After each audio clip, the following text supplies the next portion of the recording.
We are absolutely delighted to have today with us Dr. Mark Travin, Director of CV Nuclear Medicine, Montefiore Medical Center, Bronx, New York. Sir, welcome to the show. Thank you very much. It's really an honor to have you here. Sir, coming to the topic of cardiac sarcoidosis, how important is this disease? What is the prevalence? What are the outcomes related to cardiac sarcoidosis? Okay. Well, the prevalence in recent studies ranges from about 4.7 to 64 per 100,000. It appears to be more prevalent in Northern Europeans, African Americans, and in women. It does appear to be increasing in prevalence. That could be the cause is not specifically known. It's thought that some antigen in the environment gets into the system and the body reacts immunologically. It may be increasing because of perhaps more of these pollutants or substances in the environment, but it may also be because we're able to diagnose it more and people are thinking about it more, and so they look at it.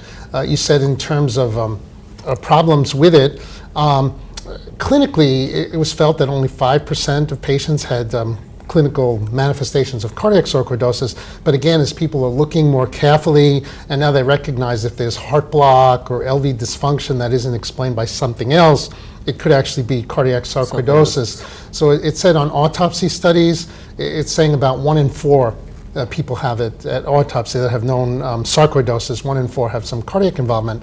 But they're saying in Japanese people, for whatever reasons, it's more than 50%. I don't know if there's something different about Japanese people, immunologic response, or something different in the environment there. So it's increasingly being recognized as an important cause of non-ischemic cardiomyopathies of people, and it should be looked for. So what are the different imaging modalities available to diagnose cardiac sarcoidosis?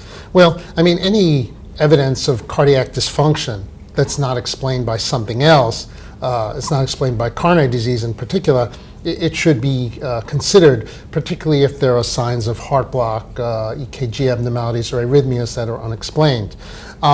In terms of specifically looking for sarcoidosis, a lot of people go to cardiac magnetic resonance image first. Non-ischemic cardiomyopathies tend to be approached that way, and you're looking for evidence of scar in a manner that's not characteristic of cardiac disease, characteristic of something else, and specifically I mean more intramyocardial delayed hyperenhancement, and particularly if it's in the septum or apex or basal septum, those tend to go more for cardiac sarcoidosis.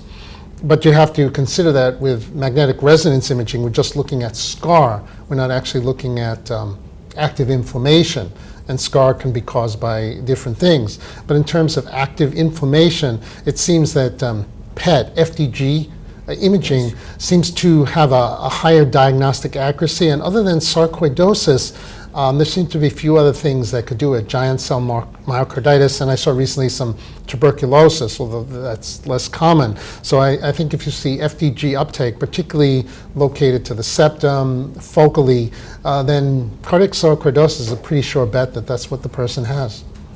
So what is FDG uptake, and how is it better or equivalent to other imaging modalities in such conditions? Yeah, so in terms of diagnostic accuracy, it's hard to say because clearly the gold standard would be endomyocardial biopsy, but it only has a 30% yield because you're not likely to get the spot where it is. So people tend to compare it with the Japanese ministry guidelines, as imperfect as they may be. A recent meta-analysis by the Ottawa group showed about a sensitivity, I think it was about 89%, and a specificity of 78%. But again, you have to consider you're only looking at active inflammation. So if someone had sarcoidosis and it's all scarred out, they still have it, but the FDG is not going to be positive because it's only looking at inflammation. So in that respect, I think like a lot of things with imaging, the techniques are complementary. The cardiac magnetic resonance looks like scarring and space-occupying lesions, and the FDG looks at inflammation. But I think in terms of therapy, it's the inflammation that you treat. So I think the FDG may be a better guide to therapy. So any take-home message for our audience today? So I would say FDG imaging has high diagnostic utility, and we haven't mentioned so far in the interview, but some work from the Brigham and other places have shown it has very high prognostic utility in these patients, particularly in terms of cardiac events.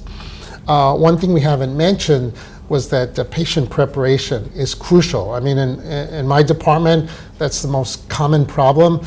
Patients have to hold carbohydrates for about 2 meals before, and then fasting, avoid exercise, avoid things like gum chewing, things you wouldn't even think of. And so it's frustrating when someone comes for a study and you see right away that the preparation wasn't good and you just wasted your time, and we brought patients back 3 times until they get it right. So that's somewhat frustrating. It would be good if there's a better preparatory way, but that's what we have to do at this point.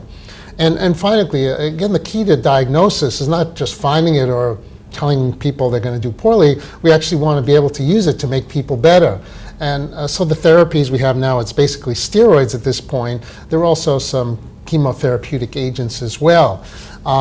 So to follow these, we have to consider that sarcoidosis imaging is hotspot. It's different from perfusion imaging, so you can't approach it the same way you approach perfusion imaging techniques.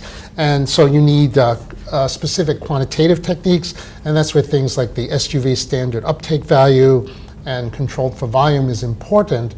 And work has shown if you use that, you can get a better assessment of how severe it is and risk stratify further beyond visual analysis. And then you could follow how the patient is responding to therapy. And some reports show that if you see changes in quantitation in response to therapy, the patients improve and do better. Thank you very much, sir, for that elaborative talk on FDG uptake and its place in therapy today. Thank you so much. It was an honor to have you on our show once again. Thank you very much.